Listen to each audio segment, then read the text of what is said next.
నమస్తే, welcome to hot topic. నేను మీ బ్రహ్మనాయుడు. నిన్న గణతంత్ర దినోత్సవ వేడుకలు జనసేన పార్టీ కార్యాలయం మంగళగిరిలో జరుపుకున్నటువంటి జనసేన అధినేత, పార్టీ ముఖ్య నేతలు, జిల్లా స్థాయి నేతలు సమావేశంలో సంచలనమైనటువంటి వ్యాఖ్యలు చేశారు. తెలుగుదేశం పార్టీ గతంలో 2 స్థానాలను ప్రకటించినటువంటి పరిస్థితి, ముమ్మడివరం, అరకు. అయితే ఈ 2 స్థానాలకు సంబంధించి కాస్త అసంతృప్తి ఉంది జనసేనలో.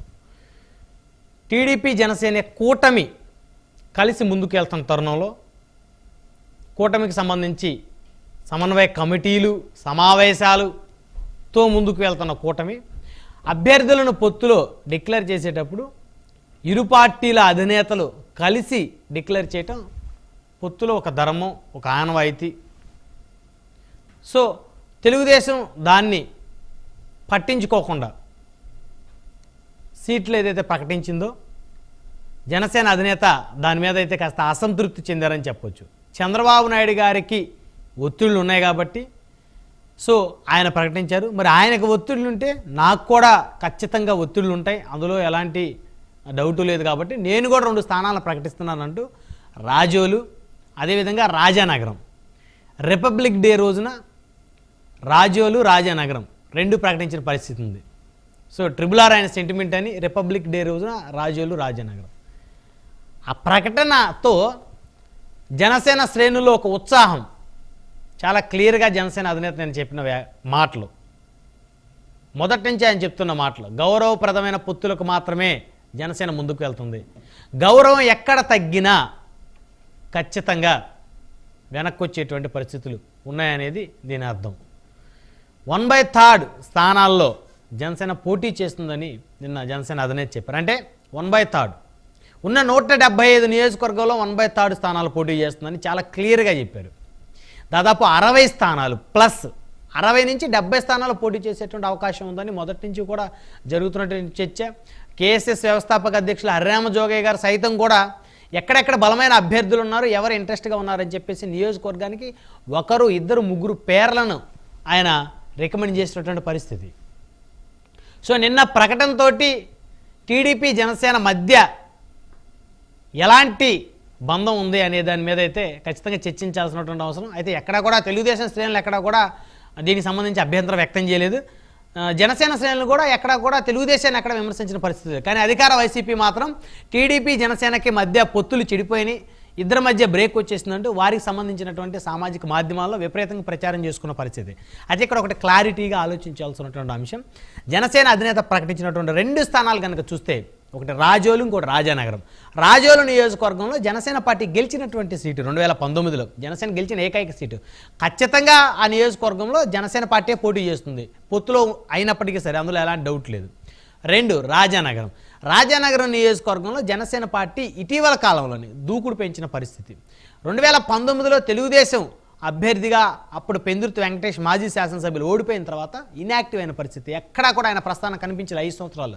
కానీ కొత్తగా వచ్చినటువంటి రాజానగరం నియోజకవర్గ ఇన్ఛార్జి మాత్రం ఆయన స్పీడ్ పెంచారు. జనసేన అధినేత స్ఫూర్తితోటి పాదయాత్రలు, పోరాటాలు పెద్ద ఎత్తున చేస్తూ ప్రజల్లో ఉన్నారు. సో ఆ టికెట్ కూడా ఖచ్చితంగా ఇచ్చేటువంటి ఈక్వేషన్. ఎందుకంటే అక్కడ సిట్టింగ్ ఎమ్మెల్యే జక్కంపూడి రాజా ఉన్నారు కాబట్టి, ఆయన కాపు సామాజిక వర్గం చెందిన నేత కాబట్టి, ఇక్కడ కూడా రాజానగరం నియోజకవర్గంలో ఎవరైతే ఇన్ఛార్జిగా ఉన్నారో బత్తుల బలరామకృష్ణ, ఆయన కూడా అదే సామాజిక వర్గం కాబట్టి ఆ ఈక్వేషన్ బేస్ చేసుకొని ఖచ్చితంగా అక్కడ సీటు ఇస్తారు అనేటువంటిది అయితే అందులో అందరికీ తెలిసినటువంటి అంశమే. అందులో ఆయన కమిట్మెంట్ కూడా ఇచ్చిన పరిస్థితి ఉందనే ఒక చర్చ పార్టీ అంతర్గతంగా.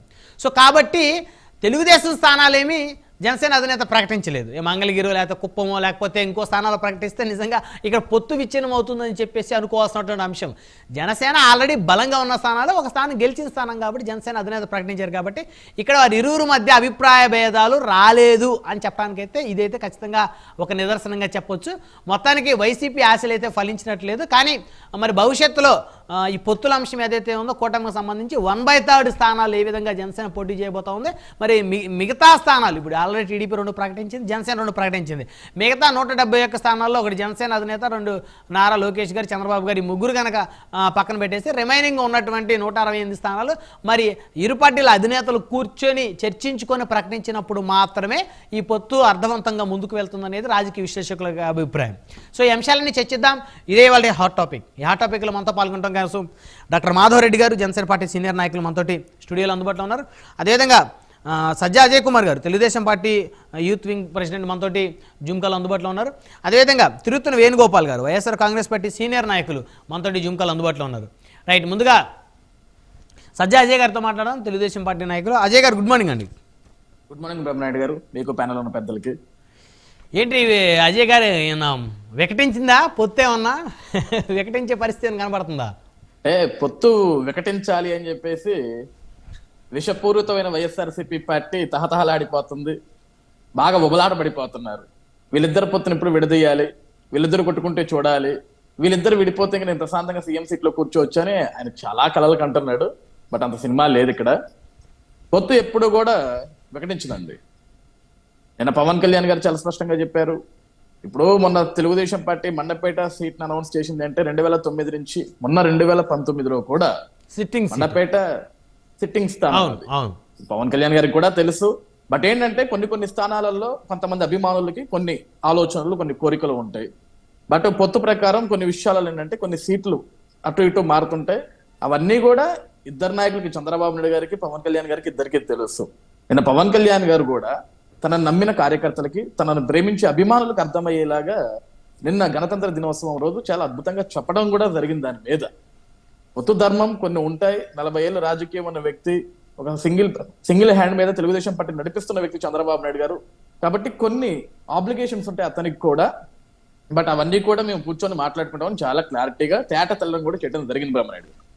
బట్ ఎక్కడ అంటే నిన్న పవన్ కళ్యాణ్ గారు 2 సీట్లు ప్రకటించడం, లేకుంటే మన చంద్రబాబు నాయుడు గారు మండపేట సీట్ని ప్రకటించడం, ఇవన్నీ పక్కకు పెడితే ఇదే సందని చెప్పేసి, ఇదే ఇక ఒక దారి దొరికింది, మనం వీళ్ళిద్దరి మధ్య గొడవలు పెట్టేయచ్చు అని చెప్పేసి నిన్న తెలుగుదేశం పార్టీ అధ్యక్షులు, రాష్ట్ర అధ్యక్షులు అచ్చెన్నాయుడు గారు ఒక రిలీజ్ చేసినట్లు 175 నియోజకవర్గ స్థానాలు మొత్తం జనసేన ఎక్కడ పోటీ చేస్తుంది, తెలుగుదేశం పార్టీ ఎక్కడ పోటీ చేస్తుందని చెప్పేసి తెలుగుదేశం పార్టీ ఒక లెటర్ ప్యాడ్ మీద ఒక ఫేక్ 175 స్థానాలు జగన్మోహన్ రెడ్డి గారు ఆయన మిత్ర బృందంతో ఆయన రిలీజ్ చేయించారు. ఆయనకే అవసరం ఉంటుంది అజయ్ గారు, అది ఎవరో సోషల్ మీడియా.